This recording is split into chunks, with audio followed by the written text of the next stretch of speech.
নমস্কার। একাদশীর পরের দিন একটা ভ্লগ নিয়ে চলে আসলাম। একাদশীর পরের দিন সকালে তো নিরামিষই খাই সাধারণত।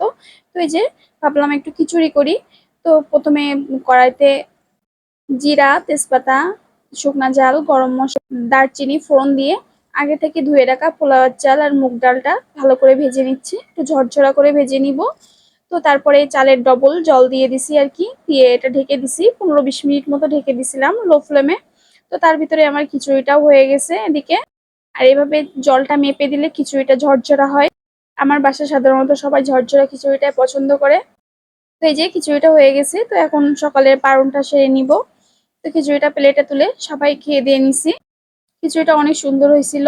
আর খিচুড়ির সাথে আর কিছু বানাইনি, শুধু খিচুড়ি খাইছি সকালে। তো ওই যে এখন প্রায় বাজে সকাল 11টা। তো আর্যার জন্য একটু দুধ দিচ্ছি।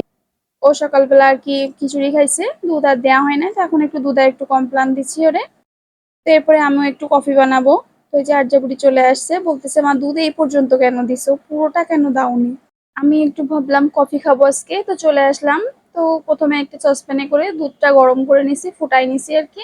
তো তারপরে 2 চামচ মতো কফি পাউডার আর 1 চামচ চিনি দিয়ে সামান্য একটু গরম জল দিয়ে এভাবে ভালো করে মিশাইতে থাকলাম। আমি সাধারণত কফিটা এভাবে ক্যাপাচুনো বানিয়ে আর কি খাই, আমার খুব ভালো লাগে, তিতা ভাবটাও কমে যায়। তো এই যে কফি হয়ে গেল। এখন এই যে বসে একটু ড্রামা দেখবো আর কফি খাবো। ভালো থাকবেন, টাটা।